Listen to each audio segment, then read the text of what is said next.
2 weeks ago, I asked you guys for your most unpopular Jack, Ratchet, and Sly opinions, and you guys absolutely delivered with around 200 responses. So in this video, I'm going to go through a handful of those takes and give you my thoughts. And I just want to say thank you for all of the support on these videos. Trying to keep up with a video schedule alongside full-time work has been tough, but I really do appreciate all of the support.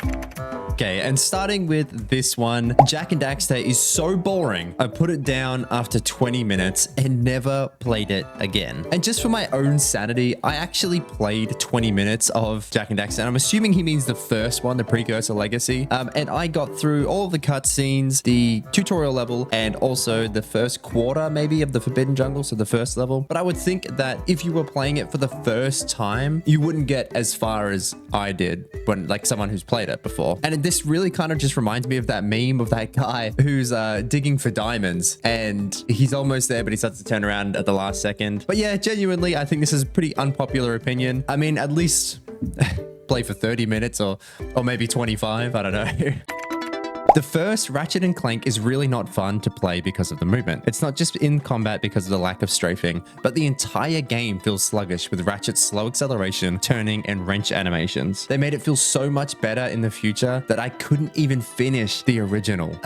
Yeah, this is probably half and half, popular and unpopular opinion. The popular opinion part would be the movement. And look, my comments that I had from other videos are definitely divided here. A lot of people really liked the movement in Ratchet and Clank and thought it added a lot of depth, and I enjoyed the strafing. I feel like it made it more entertaining and a lot more easy to play. But I definitely think saying that you couldn't even finish the original just because there's no strafing, I'm gonna have to disagree with you there. I think the game overall is fantastic, and I wouldn't let the lack of strafing stop you from playing it. I think that you should finish it. Like, don't just give up hope.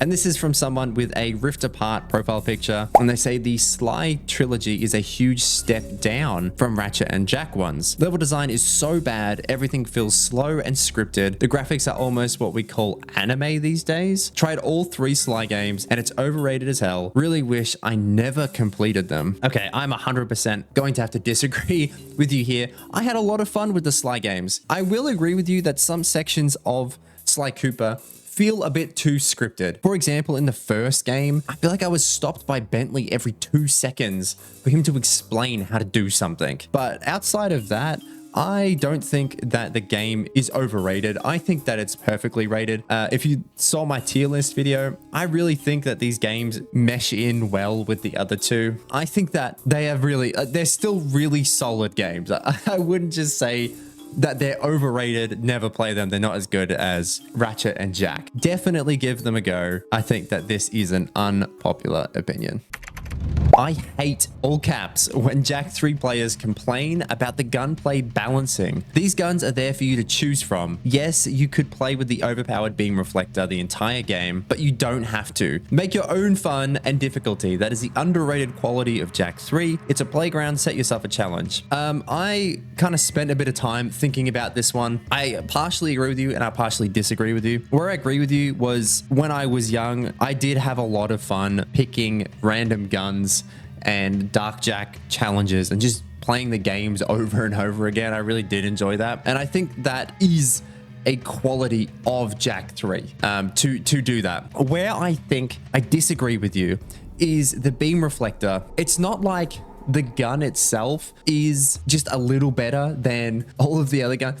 It is hilariously overpowered compared to every other gun in the game. It does every other gun's job 10 times better in basically every situation. I don't think that it is a bad thing to complain that they made a mistake with the gun balancing in the game. I understand what you're saying with pick other guns because it's fun. I understand both sides. But I feel like if they made the beam reflector less overpowered, it would have forced you to use other weapons in the game. So I consider Ratchet 3 to be the worst in the trilogy because of the lack of exploration or diverging paths on planets, and the missions that are basically just multiplayer maps where you have to do the same thing over and over like 4 times. Okay, I'm gonna have to disagree with you here, saying that Ratchet 3 is the worst in the trilogy just because of the lack of diverging paths of planets and like exploration and stuff. I think that the levels were built more around the weapons part of the game. It wasn't just platforming this time. They were leaning heavier to that side, which I think it does depend on what you like. I really enjoyed the weapons and the combat inside of Ratchet and Clank and like the progression that came along with that. I thought that that was way better than what it was in Ratchet and Clank 2. But I will agree with you that having a lack of diverse planets, if that's the words that I'm looking for, absolutely does let it down. Playing multiplayer maps over and over again did get a little repetitive, but I feel like it's good when you're trying to save up bolts or level up weapons. I enjoyed that part of the game. This one is pretty long, so I'm just going to put up on the screen and you can pause it. But I did want to just kind of go in and talk about a couple of things. Like I said in the previous point, there definitely is a lot of hand-holding by Bentley in the Sly games. I found that really frustrating. I won't really go back into it that much. But what he had to say with the clue bottles, I think I actually kind of agree with. They didn't do crazy amounts. You unlock like moves with them, but they weren't all that necessary for the game. It might have bloated it out a little bit. But I'm not going to say that they shouldn't have been in the game. I think that they were a good collectible to have in the game still. And I do think he's right with saying that the level design, especially in Sly 2, is strong enough to not have the clue bottles to encourage exploration. I think that the levels themselves are interesting enough for you to explore without the clue bottles. But I'm not going to say that either one is correct or incorrect. I do think that it's probably an unpopular opinion to say that they shouldn't have been in the game, because I think it's a bit of a staple of Sly Cooper is the clue bottles. Jak 2 is Naughty Dog's most influential game. It was their first real attempt at telling a compelling story, and it was the beginning in their shift towards narrative focuses in their titles. Without it, we probably wouldn't have had Uncharted or The Last of Us. Now, this one, I am on the fence again. I agree in some parts and I disagree in others. Saying Jak 2 is their most influential game, Naughty Dog's most influential game, is a bit of a stretch maybe. I would probably say Naughty Dog's most influential game is probably one of those really popular ones like The Last of Us or something like that. But I understand what you're saying. Jak 2 was their first kind of real narrative story. Jak 1 really wasn't a narrative story. And Crash Bandicoot, there wasn't really much of a narrative there. There was, but it wasn't very deep. Also saying that we wouldn't have had Uncharted or The Last of Us without Jak 2 is also a bit of a stretch. From what I know, they tried to make Jak 4, but it didn't work out because they wanted to go down the realistic path anyway. So we would have gotten a game similar to Uncharted or The Last of Us either way if they'd never made Jak 2 the way it was. I don't think saying that without Jak 2 there wouldn't have been Uncharted or The Last of Us. I think that's a bit of a stretch.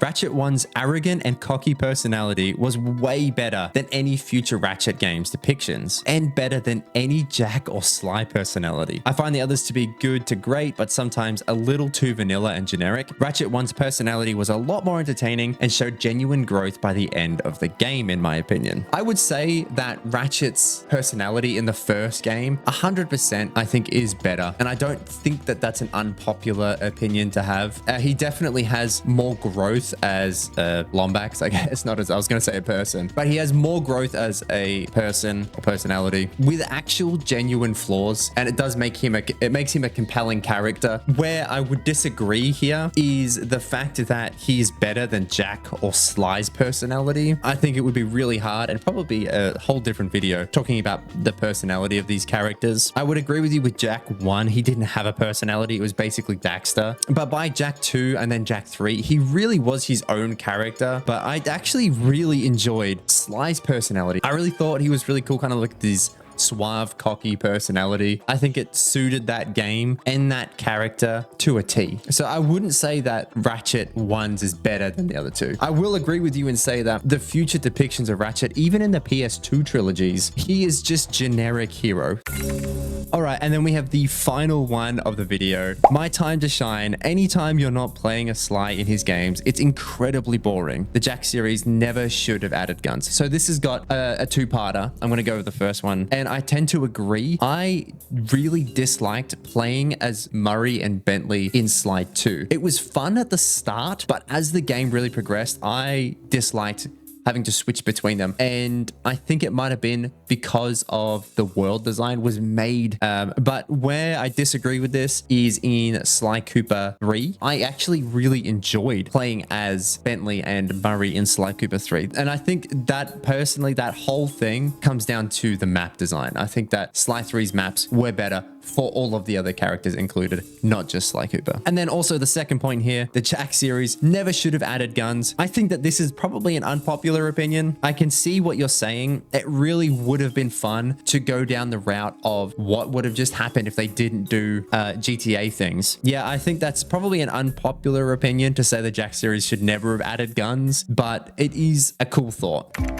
All right, those were some of your unpopular Jack, Ratchet, and Sly opinions. And I know I didn't get to all of them because a lot of them were also repeated in the comments. I actually had a lot of fun reading through them, so if you want to see another video like this in the future, let me know in the comments down below. Also, let me know which opinion you agreed with most or which one you thought was just a terrible take. If you enjoyed this video, consider subscribing, and I will see you in the next one.